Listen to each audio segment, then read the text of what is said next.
God sees your order, and that's when your release comes. So if you're going to get married, you plan on being married, and you're not practicing this, or you start practicing it in your mind. I'm setting you up here, y'all, in a minute. I'm setting you up too. So now then, God tells us clearly, if you can just get in order and submit, I'm going to bless you. I always like to teach by example. So I'm going to talk one to you. You can go back and read it in Matthew 1 and 2. Remember Mary, pregnant with Jesus, was not married to Joseph, but an angel came to Joseph, told Joseph, said, Joseph, I want you to take her for your wife, because he wanted to put her away privately. And then after the fact, Jesus is born, around verse 18 through 23, something like that. Then what happened was, Herod's going to kill baby Jesus.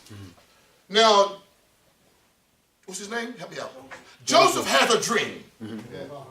In his dream, when he had the dream, an angel comes to talk to him.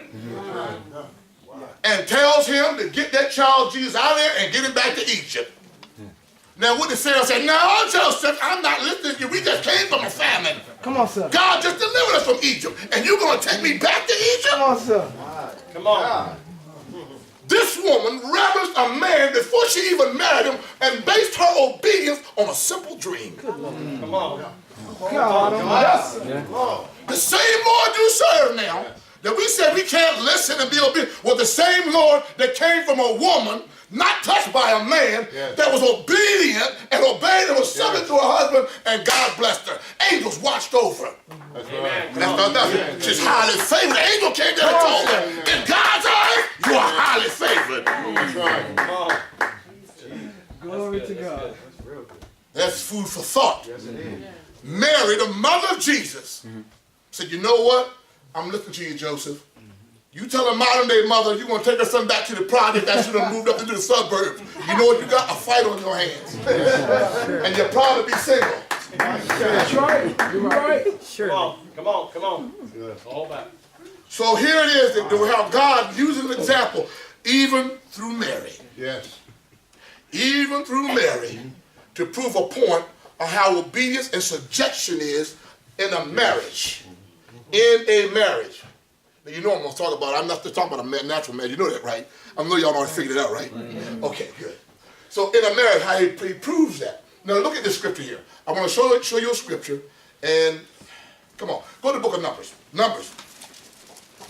That's where I want you to go. I'm almost done. Take your time.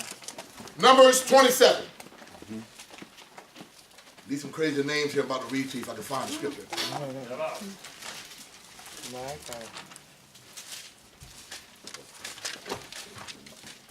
Yeah, Numbers 27. That's where I want you at. Numbers 27.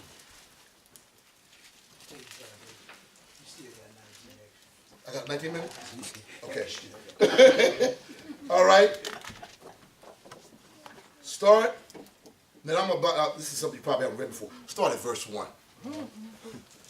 Then came the daughters of Zelophehad, the son of Hefer, son of Gilead, son of Machir, son of Manasseh, of the families of Manasseh, the son of Joseph. And these are the names of the who? The sons? Daughters. These are the names of women. This is how significant this thing is we're talking about. These are the names of women. Mahlah, Noah, Haglah, and Milcah, and Tirzah. And they stood before Moses, and before Eleazar the priest, and before the princes and all the congregation, before the door of the tabernacle of the congregation, saying, our father died. Culture had it. When their father died, if they weren't married in the tribe, they got to go. No more royalty for you. You got to get up out of here. Everything you got, you're gone. That was their culture. All right, let's do that. Our father died in the wilderness, and was not in the company of them that gathered themselves together against the Lord and the company of Korah. Of course, that's where the people rebelled against Moses and the Lord opened up the earth and swallowed the people up. That's Korah. All right, but died in his own sin and had no sons. Why should the name of our father be done away from among his family? Because he hath no son. Give unto us, therefore, a possession among the brethren, our father. And Moses brought their cause before the Lord. Now look what God says. All right, are we there? Yes, I'm there. And the Lord spake unto Moses, saying, the daughters of Zelophehad speak right. He said, they're saying something right here. You mean to tell me the father worked all them years and they got an inheritance and no son, and you're going to try to ostracize them? Let's see what happens. Let the word speak. Thou shalt surely give them a possession of an inheritance among their fathers, brethren, and thou shalt cause the inheritance of their father to pass unto them. Unto them. Yes, the women. Unto the women. So, here's relative to now. Many women do better than men in making a living. If the truth be told, probably make more money than you do. Now, last summer I worked hard last summer to try to make my wife making money. But many people, you don't know who's going to make money nowadays. The degree get you a better job, favor get you another job, nepotism get you another job, anything gets you another job. Right. Hire and make more money. So I was telling my wife, not in every Christian or believer's family, the husband makes more money than the wife. That's right. That's right. It's impossible. That's right. Because I'm not one of them. She's been on her job for a long time, though. But you understand what I'm saying? Yes. So now then, this woman, these women, would have to entrust what they've worked for, and what? Into the hands of a man. Into the hands of a man. So now, if you're going to pick your husband, you make sure you can trust him with you and what you got. Come on. And what you bring to the table. Amen. That's good. Good. That's really good. I'm going to fill my back up in another scripture, read the same book of Numbers. So now then, most of us say, honey, I don't work for this. This is mine. When you marry, no, it's not yours. Come on. When you get saved and come to the Lord, you're not yours. That's right. Amen. Come on. That's That's good. right. So you can't change the spiritual and the natural, no. So Paul said, well, so you don't understand spiritual things. Excuse me. Let me speak to you carnally then. Yeah, that's what he said. Okay, so now you got a car, you got a house, you got maybe a six-figure bank account. Well, you better take into consideration when you get married Jimbo. Because Jimbo's name is supposed to be on that account too. See, and most of you say, oh no, Jimbo. And what happens is we find ourselves putting ourselves in a predicament, setting ourselves up for just in case. Right. Just in case we don't stay together. Just in case he go run around there. So you got this. So consequently, you end up in your marriage serving in just in case status. That's right. That's right. And you come to church and serve God the same Come way. on, sir. Come on, sir. Good God Almighty, just in case, I'm going to hold on to my black book. Just in case things don't work right in church. Just in case, I'm going to hold on to a few acquaintances. But the Bible does speak of that, to make friends, to have friendship with unrighteous men. Yeah, it does speak of that. To make friends with men that have mammon. Because sometimes we fall, he's able to pick us back up. But he's not talking about that here. So we shouldn't plan for just in case. When we plan for just in case it happen. That's right. Because you planted a seed. Right about it. And by faith, because you are a seed sower, whether it's good or bad, if you sow it, it's going to grow. That's right. That's right. Lord have mercy. Because you're used to sowing seed. That's good. This is your religion. This is your, for some people, your religion. This is your belief system. Right. This is your way of life, to sow. And you always get a harvest or a crop from it. Right. So if you sow in just in case status, you're going to get back some just in case. Oh, my Lord Jesus. Come on, that's good. All right, go over to Numbers 36. A few verses. I'm almost done. What I said, Numbers 36. Good teaching. Numbers 36. My responsibility is to empower you. So now if you walk into a marriage and don't know what you're doing, man, you got to have a vision. You got a vision. I told Diane the biggest mistake I made. I said it right in the Bible. Said biggest mistake I ever made, not having a vision. The bedroom will take care of itself. All that other stuff will take care of itself. But you got to have a vision. That's right. That's right. That's right. You ain't got no bank account. You ain't saving no money. Y'all ain't hearing me. You got the finest clothes on, but you ain't got the stuff together. That's good. Lord have mercy. Come on. She quote more scripture than you. Her relationship with God is better than your relationship. She won't be the weaker vessel, and you can't tell her nothing about God because she's too busy babysitting you. Come on. I will not. Come on. That's good. That's good. And that's where the church has gotten out of line. Women know more than the men, so we got to use the women till the man catch up. True. Come on. True. True. So you find sometimes the pastor got to rely on dependable female. Come on. True. dependable sister. Right. True. He's got to rely on some old mothers to back in his back when the other brothers they got jelly back. They too scared to stand with the pastor. That's right. Good. Yeah. That's right. But they'll team up with two or three of them that against the pastor, run their mouth and then leave the church. Come on. Come on. Y'all didn't hear me. Y'all didn't hear me. It's in every church. So I tell you, a lot of times, young brothers, you stay where you are in your church. Let the Lord grow you up. You're there for a reason. But like after a while, Pastor always says this, sometimes we're going to be off the scene after a while, the older men. So you mean you tell me you're going to trust the sisters in the hands of the church? If that ain't Jesus, you know what you got to do with it, sister. If you're going to tell me we're going to leave the hands of the church into the sisters and they're not built for battle, Come on. Come on. we're supposed to be ready. Amen. That's right. You right, first one. We're supposed to have ourselves together. Yeah. Where I say I was going, y'all? Come on, help me out. 36. 36. Let's look and see what happened to the daughters of Zelophehad. So God said, the Lord said, it's the right thing they prayed to you, Moses. Right? Now let's look what happened. Verse 6. This thing which the Lord doeth command concerning the daughters of Zelophehad. Now the Lord did it now. This is no man's doctrine. The Lord did it. Saying, let them marry to whom they think best. To whom they think best. So now that tells me now, if the man finds a good thing, a wife, then now she's got to receive you as a good thing That's too. right. Come on, To take care of her things. come on, sir. That's right. Amen. That's good. You're right That's about in the it. scripture. Let's read. Where am I at? Help me out, y'all. I'm lost here. 6. And only to the family of the tribe of their father shall they marry. That's almost what we do now. Married in the Lord. That's right. That's almost what we do now. That's right. The whole, of course, this was relatives here, but that was the custom back then. So shall the inheritance of the children of Israel remove from tribe to tribe. For every one of the children of Israel shall keep himself to the inheritance of the tribe of his fathers. Now, relative to now, that means some of you women are blessed because God wants his men to be blessed. The enemy was trying to stop the man first, because if the man gets in his right position in the world, the enemy knows then he's got a force to be reckoned with. So God now, even though, I won't go into the Great Depression history and how they circumvented the government, and they would rather, there was a time when a black man or an African American was like with 3/4 vote. And do you know not, if a Caucasian woman had less power than a slave did when it came to voting? You know why? Because the Caucasian man refused to have a woman telling him what to do in government. Go do your history. Go do your history. I learned that in college years ago. And I'm like, oh man, I told my wife, Hillary Clinton will never win the election. There's no way they're going to stand for it in the White House. And they showed, they took a brother in there, President Obama, to kill that woman. Ain't that something? Man, we'll take a brother over there now. Let's try to kill us the brother. Obama coming out this picture. You just getting it? Yeah. Okay, give it to him. 44 years old, how old he was. Here he goes, he goes everything. Okay, I got it.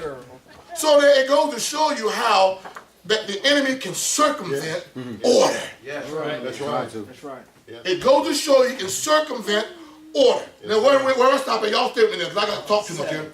Verse 7. So shall not the inheritance of the children of Israel remove from the tribe to tribe, for every one of the children of Israel shall keep themselves to the inheritance of the tribe of his fathers. And every daughter that possesses an inheritance in any tribe of the children of Israel shall be wife unto one of the family of the tribe of her father, and the children of Israel may enjoy every man the inheritance of his fathers.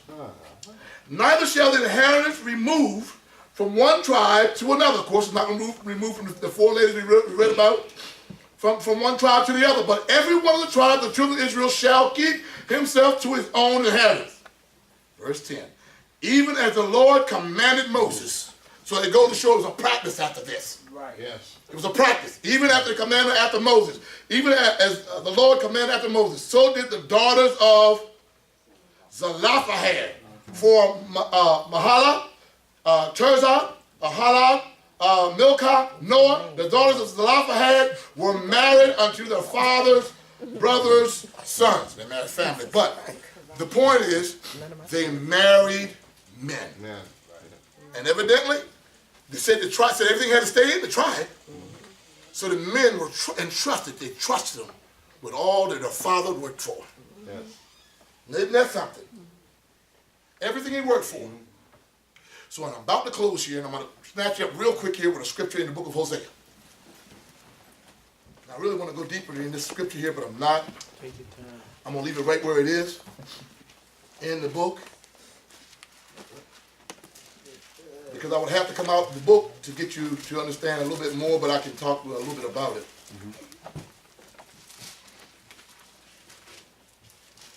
Hosea chapter 2. This is where I want you at. Hosea chapter 2. Yeah, brother was talking about this today. I'm almost done.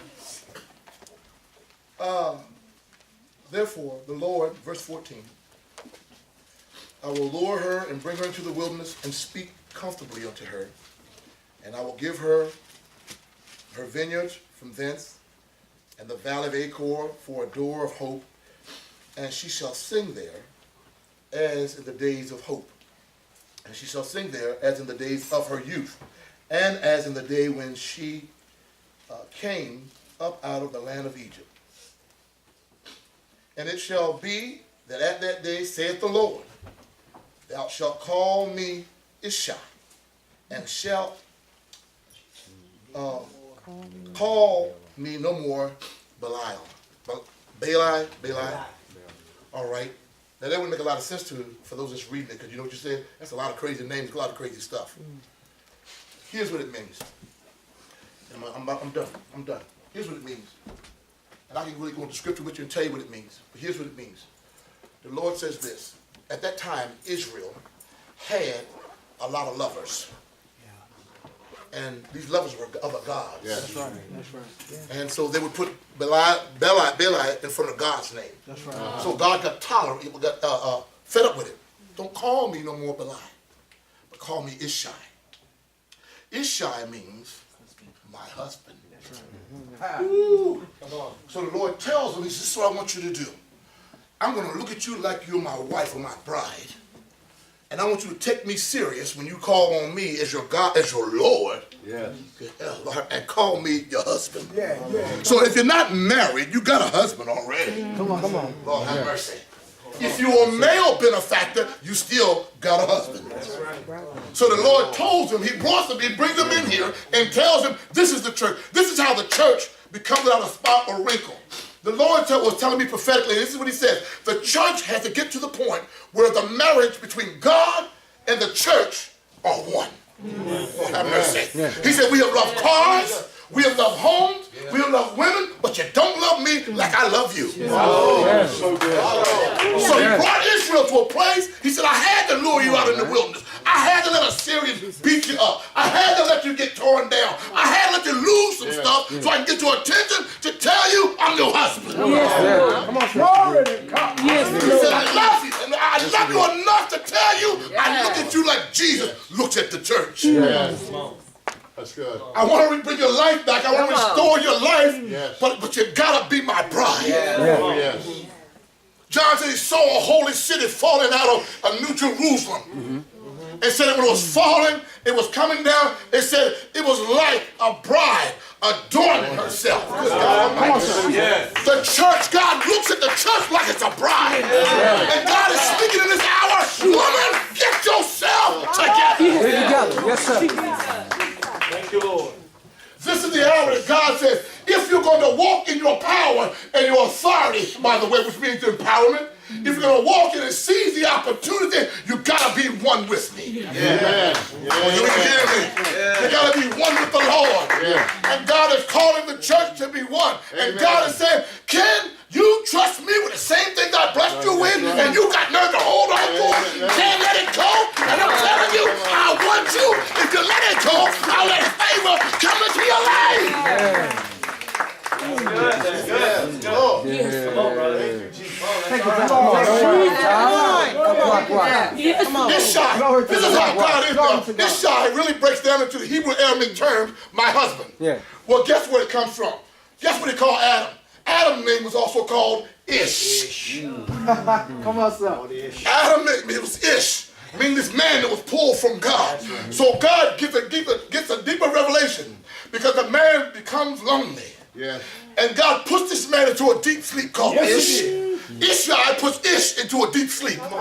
When Ishai puts Ish into a deep sleep, Ishai now, by the way, is taking on the resemblance of his father or his husband, who is God. When you're married, you ought to resemble each other. That's why you take on the last name.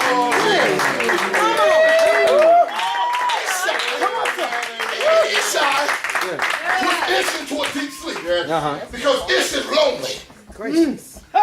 All right, your mind, Ishai tells Ish your mind, and I hear what you're saying. And so he takes Ishai takes Ish. Ish goes into a deep sleep. And God goes into Ish and pulls out a rib. And when he pulls this rib out, Ishai, Genesis 2:23, he said, "It's bone of my bone." Come on, sir. It looked like him. I seen that somewhere before. I seen that somewhere before. Yes. Now the Hebrew Arabic name for her is called Isha. Come on. Now isn't that something? Do your homework now. You can check me out. I'm pretty right. You're right. Isha. So look how God takes a connection here. Yes. Just to the birth of a man from the earth, when he scooped him up and breathed and formed him and breathed through his nostrils the breath of life, and man became a living soul. He was already married to God. Yes, he was. Good God Almighty. God pulled him from a universal womb. And when God pulled him from the universal womb, he then became into a natural. Women, I'm sorry, you are not the first womb. Come on. Lord have mercy. The first womb was the earth. The second womb was the side of Adam. After that, y'all can fight for that one. Are y'all hearing me? And God goes inside of Adam and says, "Okay, Ish, I hear your cry. I know you're longing for something. And since you and I are one, let me make you one." And he pulled out Isha out of his ribs. And when he pulled Isha out, he saw her walking away and said, "Isha."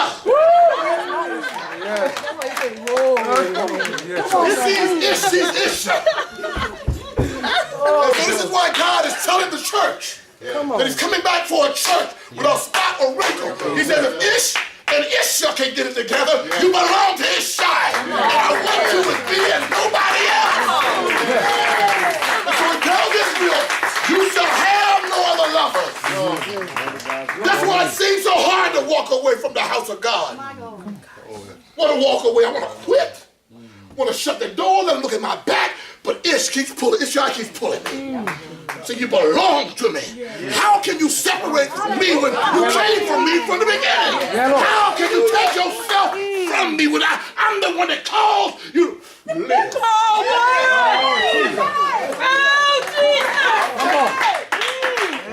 So God is saying the church is breathing, but you're breathing off your own respiration system. You gotta breathe by God. I can feel it in my blood.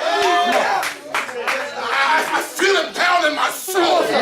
How is a natural man to exceed the limitations of the flesh except the power of God gets on the inside of him and takes him further than he thinks he would ever go? Come on, Lord. Ishai says, Ish, I'm going to give you what you want. You got Isha, and Isha got you, Ish. Now I'm telling you, I want both of you. Come on, sir. In other words, I want the church to come back to your beginning. Come back to Ishai. Come on. And let me be your husband. Yes, Lord. Let me be your husband. Don't be afraid to trust me all that you have. After all, everything you have, the earth is the Lord, the fullness thereof. I gave you what you got. That's right. Your little bit of mind is nothing compared to the wisdom of God. That's right. Your little bit of cash is nothing but a drop in the bucket compared to what God is. And Ishai said, wife, let me bless you. Bride, get yourself ready. Oh my God. Put the church on like you know you ought to wear the mantle of God. Put yourself on with the ornaments of meekness. Be quiet. Study to know your business. Know about your husband. Oh, Lord have mercy. Wife, if you look potential wife, look for Ishai in Ish. If you don't see Ishai in him, then he's not the wife. All right. You're not able to see him. Come on, sir. Something ought to connect. That's right. Just like two hot wires get together. You just got to happen, but just spark is just flying. Walk in the room. She looking at you, and you looking at her. And you saying you're almost ready to go back to the street. What's up? She said, no, baby, you better come like the Lord wants you to come. Come on. And this is what the Lord is saying to the church. Stop prostituting the Lord. Come on. Come on. You go back and read Hosea chapter 2. God told him, so you have played the harlot long enough. Amen. That's right. Lord Jesus. Christ. Hallelujah. The Lord is calling the church. If we're going to move forward, we've got to be one. If we're not one, we're going to leave somebody behind. And we'll never be one. Right. Because we left somebody behind. Come on. Be they male or female. We left them. Come on. So here it is, God is saying this to use the daughters of Zelophehad as an example of women that didn't mind surrendering what they had. They entrusted it to the man. Yes. And the Lord is saying to the church, are you ready to surrender? Oh no, y'all ain't hearing me. I'll say it again. Are you ready to surrender? Yes, Lord. Let everything be established about 2 or 3 weeks. I'll say it again. Are you ready to surrender? Come on now. Sir. Sir. Say, Lord, I can't do it by myself. Can't do it by myself. I tried it. I don't work one job ain't gonna do it. I got one nice house, a nice car, and I'm still not happy. Right. What is it? God says you gotta be one. That's right. The church has got to be one. I'll take it even further. Don't you know when God makes the shepherd over the house that he's married to the sheep? Yes. And he don't get into bestiality, but he's married to the sheep because Jesus is in him? Well, y'all ain't hearing me. I'll give you a good example. How can a woman unlearned, or a woman at home that's not married, be taught then? How should they can't be quiet in the church? So you ask him. Yes. His responsibility, shepherd's responsibility to be able to feed them. That's right. Do it every Sunday. Now what if I come to you personally? Can you give it to me? Yeah. Without any reservation. Because the Lord has positioned you to do so. Yes. That's the strategy of the Lord. Come on, brother. Come on. To keep the enemy at bay. Yes. Pastor was preaching, and I'm almost done here. All right. Pastor was preaching about alley cats in the church. And how you find people scoping out folk in the church. And here's the shame of it all. And you don't have to be a cat to be scoping out folk in the church. A lot of us are scoping out people and not scoping out for sexual connotations or any such thing, but the fact that we're so nosy. That's true. We're so nosy to the point that rather than try to pray with them on the issue, we talk about it. Come on. Come on. Speak about it. Speak it. Come on. Rather than try to be one with you, I'm going to wait you go back to South Carolina, I'm going to run your name in the dirt. Come on. Come on. And after that, when I get on the phone, hey, Brother John, love you, peace. Come on. Come on. All along, that devil in the background, clapping his hands, look at him. He don't even know he got him already on the hook. Come on. Come on. Devil give them high fives each other. Be true. Because they got the saints against each other. Be true. And we can't see where God wants the church to go. So you spend $5,000, $6,000, we about to lose our mind. That's too much money. It ain't yours in the first place. It's God's. Once that money passes that threshold of holy things, it belongs to God. That's right. That's right. Amen. And some folks say, well, I can't get with the program of the pastor because I don't like what he teaches. Why? Is he stepping on your toes? Get over it. Come on. Come on. It's opposed to, it's the same thing when a husband and wife are married. You're not going to always agree, but you're going to stay together. There was a time the 2 bishops, I know for a fact, I won't say their names, I got to record it, had an issue with my pastor. And I woke up one morning, the Lord just put this burden on me. I called my wife's son. I said, come pick me up. I came all the way from Maryland to Delaware to speak to these 2 bishops. And I said, do you mean to tell me that when you and your wife have a spat, you don't talk to her no more? Or you kick her out of the house? They said, no, we wait till a couple of days, let it override. I still got to record it, Pastor. Both of them. So me and Ahmad walked in the church. As soon as I walked into the church, at both 2 different locations, both the bishops got out the pulpit, walked out the pulpit, and came back to the back of the church where I was, as if they already knew God had sent me. And after I told them what the Lord had given me to tell them, they said, well, can you tell your pastor to call me? Because what you say, I said, you want 90, some 80, some 30, some years of ministry to go down? You want to be remembered like this? That's right, Jesus. Because you couldn't get along with a human being? That's right. That's right. Come on. Help us. Good God Almighty. Come on, brother. So it's the same thing in the church. God is willing the church to come together as one, so that he can propel us into the next phase of worship. And unless we get to the next phase of worship, everything will become mundane and stay the same always. In the door, an hour and a half, out the door in an hour and a half. Chicken dinner, Cross your feet, pick your toenails, whatever you do when you get home, pick your nose, and get up and go to work 7 days, 5, 6 days. God wants to propel the church, and in order to do it, we got to go together as one. Amen. Let's stand to our feet. Beautiful. Beautiful. Yeah, brother.